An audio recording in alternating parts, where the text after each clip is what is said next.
Hi, this is homework 3, part B1, and here we're going to be explaining while writing down the energy balance for a flow system.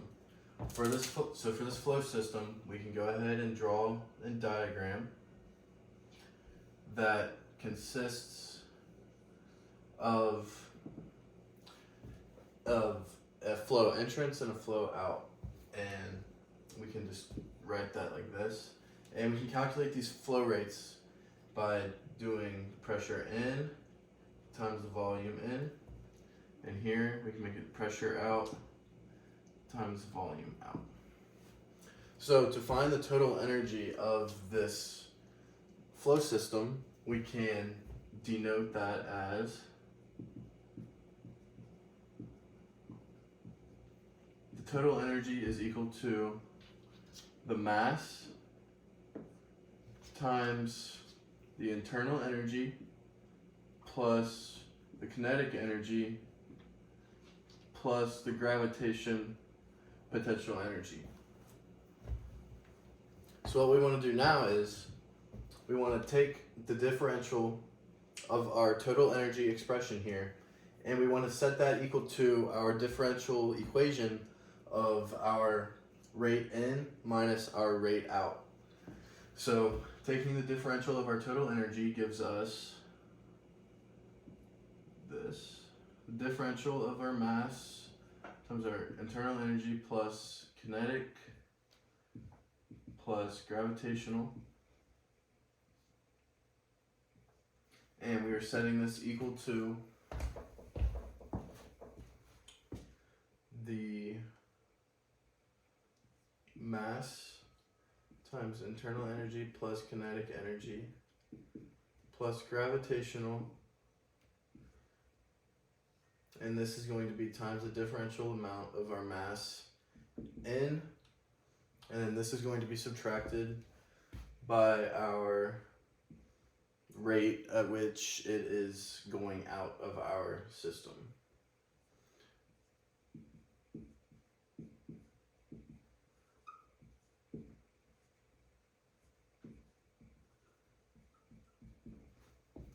So since we are in a flow system, which consists of our flow rate being the same in and out, we are going to be applying heat to our system.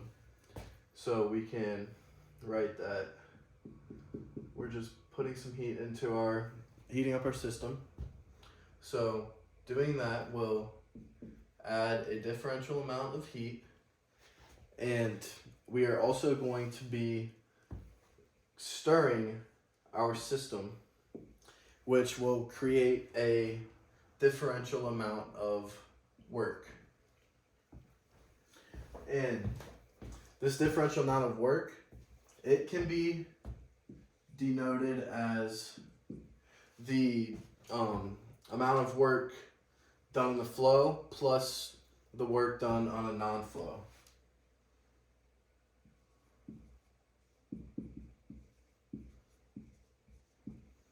And this is our stirring here. Moving forward, we can write an expression for our differential amount of flow work as the pressure in times the differential amount of the volume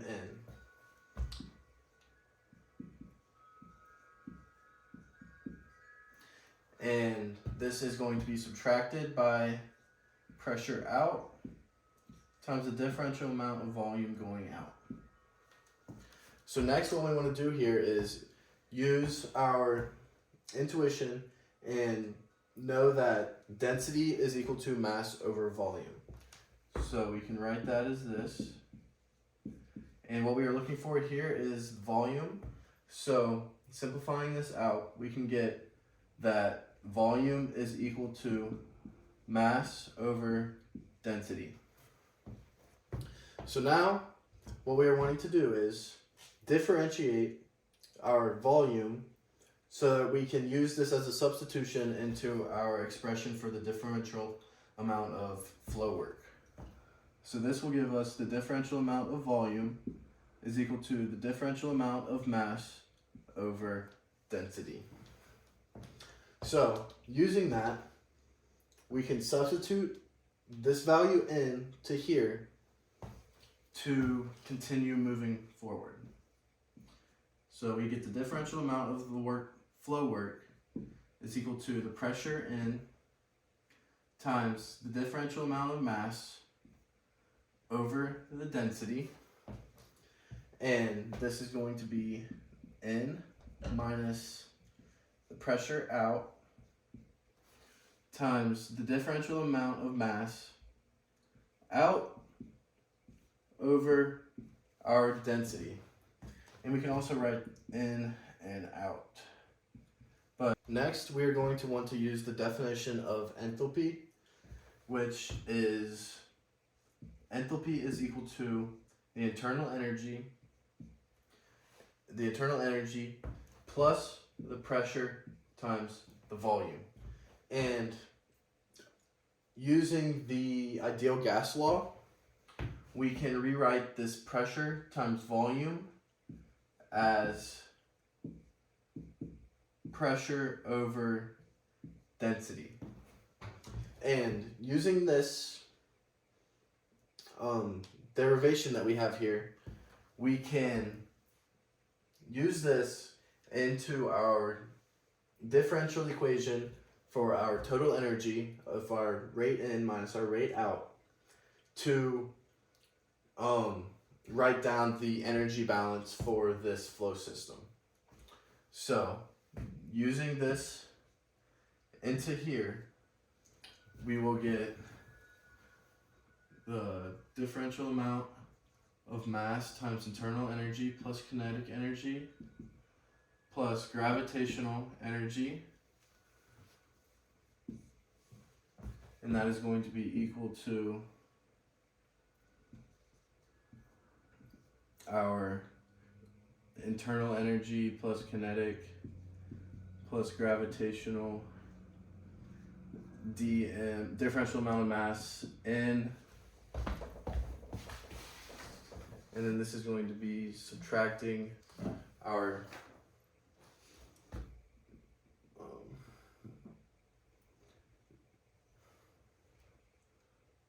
so here we are using our definition of enthalpy. So we are replacing these U's with H.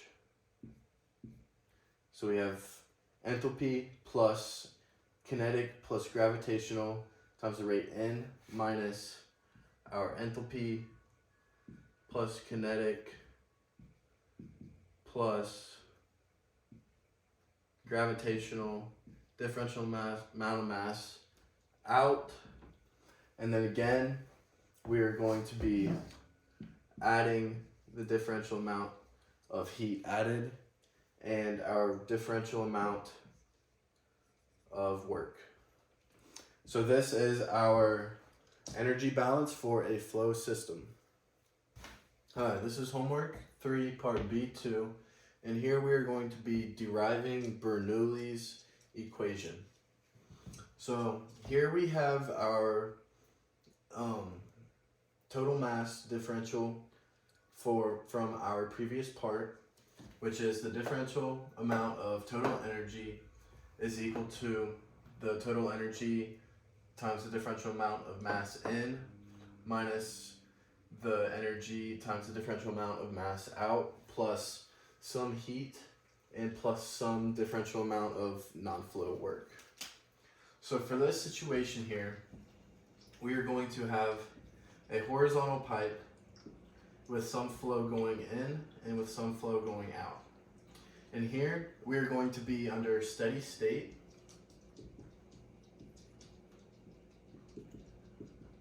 And what steady state means is that the properties do not change with time.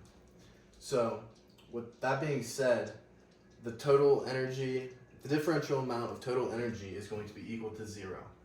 So we're going to rewrite the energy balance we found as 0 is equal to, and we can do some rearranging with this, and we can make it the enthalpy in minus the enthalpy out, and then it's going to be plus our kinetic energy in minus kinetic energy out, plus our gravitational potential energy, so times Z in minus Z out, and then we're going to again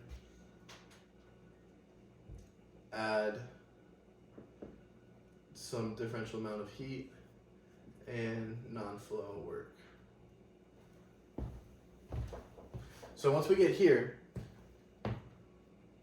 we are going to want to use the definition of enthalpy, which is enthalpy is equal to the internal energy plus pressure times volume.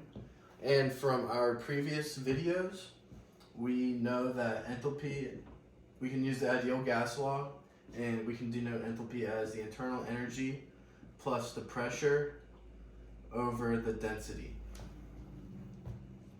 And so due to our system being under a steady state, we are going to know that so using our definition of enthalpy, we can rewrite our expression here, and doing so will eliminate our enthalpy and replace it with the internal energy plus the pressure in over the density in. So we can do that as so.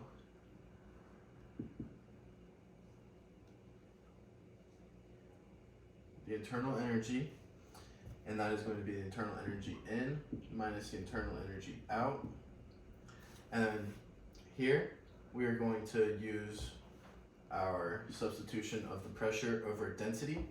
So we will have pressure in over density in minus the pressure out over our density out, and then plus our difference in kinetic energies. Ooh, I have two ends here.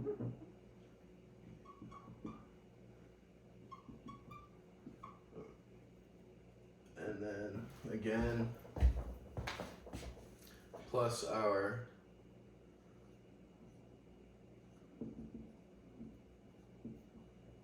gravitational plus some differential amount of heat plus some differential amount of non-flow work. So once we have our expression written out as such, we know that our system here is under steady state. So what that is saying, that it is one differential amount of mass going in and that same differential amount of mass going out. So with that being said, our density in is going to be equal to our density out. So we can write that as this. So we have one density for our system. So after we have that, we can go ahead and move this part of our expression to the left side here, because after some simplifying, we will find some stuff on the right side to go to 0. So moving this over will give us, so we're going to flip it, so we'll have the pressure out minus the pressure in, and this is going to be over one density, and this is going to be plus, and again we are flipping the out or in minus out to out minus in, so we will have the kinetic energy out minus the kinetic energy in,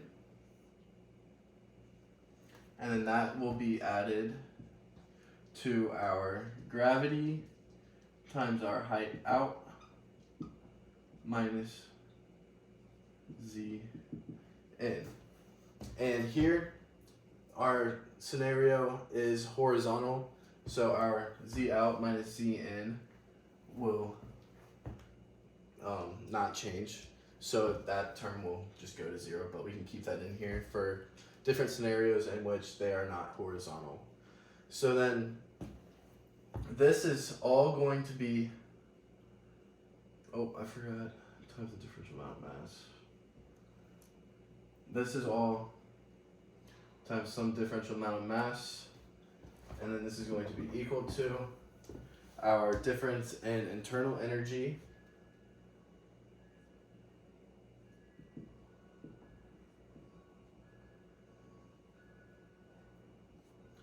and then plus some differential amount of heat plus some differential amount of non-flow work.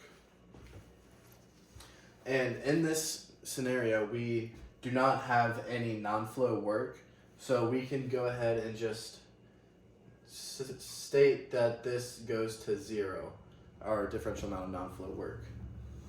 So what we have here on the right side of our equation is the difference of our internal energy plus some differential amount of heat. And we know that this is called frictional heating, and the differential amount of the frictional heating will go to 0. So what we have on the right side of our equation is all 0. So we can rewrite this as so. We have our pressure out minus pressure in divided by our density plus our kinetic energy out minus our kinetic energy in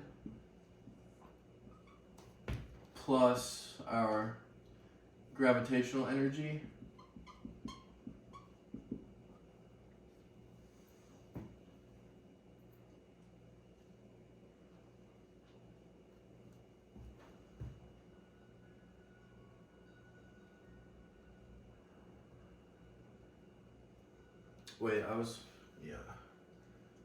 to go back, we are going to divide both sides by dm. So this will cancel that out, and we will have dm over dq, or dq over dm, and differential amount of non-flow over differential amount of mass. So that goes to 0, and our internal energy plus the differential amount of heat over the differential amount of mass is the frictional heating, which goes to 0. So then what we have here is our total energy, and then this will be equal to 0. And then this is our Bernoulli's equation, and this is our derivation of it. Thanks. This is homework 3, part B3, and here we are going to be using part B1, the derivation that we found in part B1, to calculate the temperature increase of water arising from flow at constant velocity and potential energy with a pressure drop of 900,000 pascals.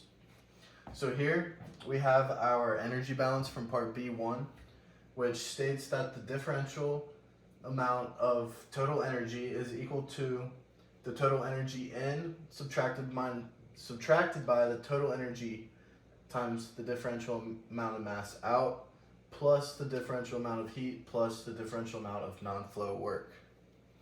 So since in this scenario we have constant kinetic and potential energy, we can go ahead and assume that the system that we are dealing with is in steady state. So we can draw a horizontal system with some flow in and that same flow out. So since we have flow in is equal to the flow out, we can also assume that the differential amount of mass in the system is equal to the differential amount of mass out of the system. So we can assume that there is one differential amount of mass throughout our system. So in this system, since we are in a steady state, our differential amount of heat is 0.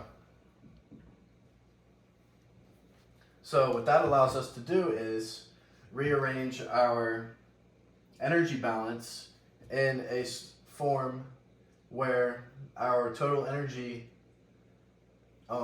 throughout the system, the differential amount of change is 0 as well. So we can write that as 0 is equal to the difference of enthalpies.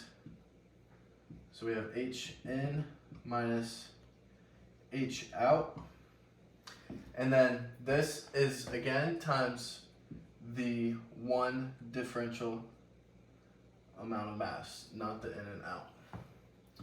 So once we have this expression written as such, we can write that the enthalpy in is equal to the enthalpy out.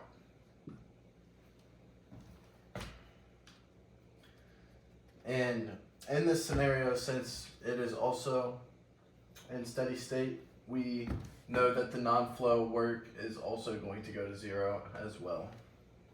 So we do not need to include that here. And our system is undergoing incompressible flow.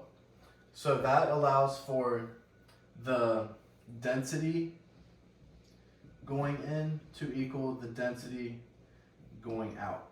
And moving forward, we are going to use the definition of enthalpy, which is enthalpy is equal to the internal energy plus the pressure over the density, which was derived in the previous video. So plugging this in to our expression here, we will get that the internal energy N is added to our pressure N over our density N.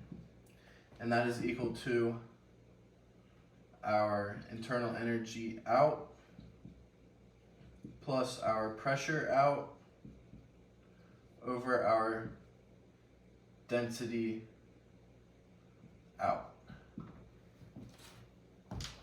So now that we are here, we can use our statement of incompressible flow with equal densities to rewrite this as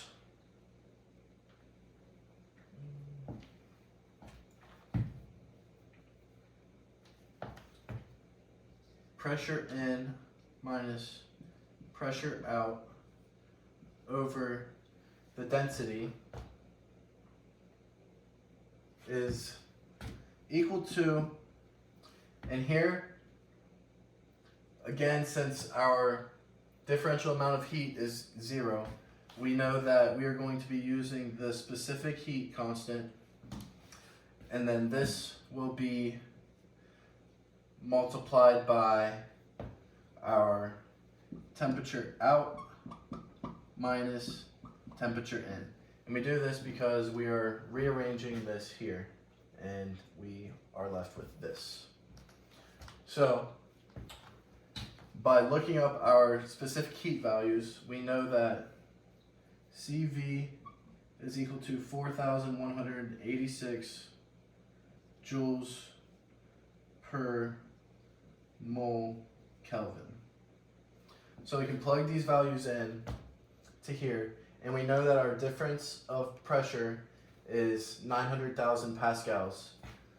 So we can plug all of our values in, and we know our density of water is 1,000 kilograms per meter cubed. So plugging these in gives us 900,000 pascals over 1,000 kilograms per meter cubed is equal to 4,186 joules per mole Kelvin, and that is times our delta T, which is what we were solving for. So plugging in all of our values, we will be left with,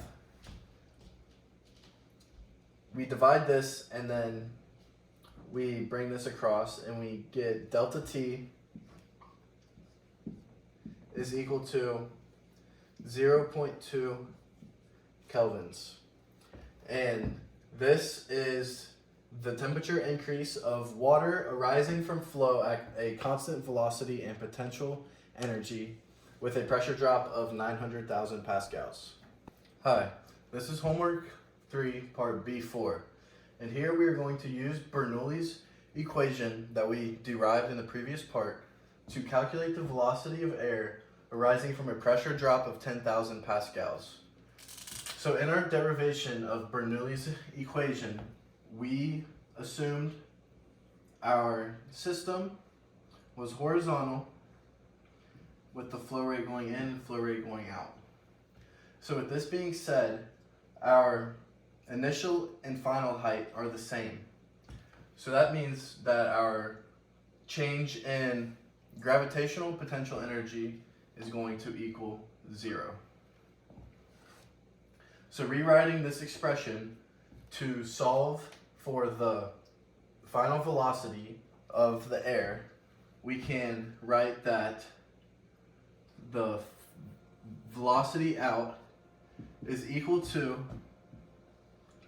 the square root of 2 times the pressure in minus the pressure out. And we just did some massaging to our expression here to solve for that. And here we need to next think about our ideal gas law, which is PV is equal to nRT. So here we need to think about our number of moles. So what we're going to do is divide RT over and bring the volume over, so which will give us N over V, and that is equal to P over RT. And so next we need to figure out what our density of our air is going to be. So our density of air is equal to mass over volume, and using the ideal gas law, we know that the number of moles of air, again, times our molar mass here, which is big M, over our volume is going to equal our density of air. So we can rewrite our density of air to equal the pressure times molar mass, and that is going to be divided by our R times the temperature. So using this, we can further try to figure out our expression for the final velocity of this scenario. So what we're going to do is divide this by our density of air again, and then this is going to be added to our initial velocity squared. So this is our expression for the final velocity out. So using our substitutions that we created over here, we can rewrite this as our V out is equal to the square root of 2 times the pressure in minus pressure out, again, times our, we're flipping this here, so it's going to be times RT, and that is going to be over the pressure in times the molar mass of air. So that we have that there, we are going to again add our initial velocity because we still need that in there. So what we're going to do next is state that our initial velocity is going to 0. So now we have our expression written in all of these terms. We can go ahead and plug in our values to calculate the velocity of the air. So we can go ahead and write V out is equal to the square root of 2, and our pressure drop here is 10,000 pascals, which we can write as 10 to the 4 pascals, times R, which is 8.314. And we can assume that we are in standard situation, so our temperature here will be 298. And our initial pressure is going to be 101,325 pascals. And our molar mass of air here is 28.9 times 10 to the negative third kilograms per mole.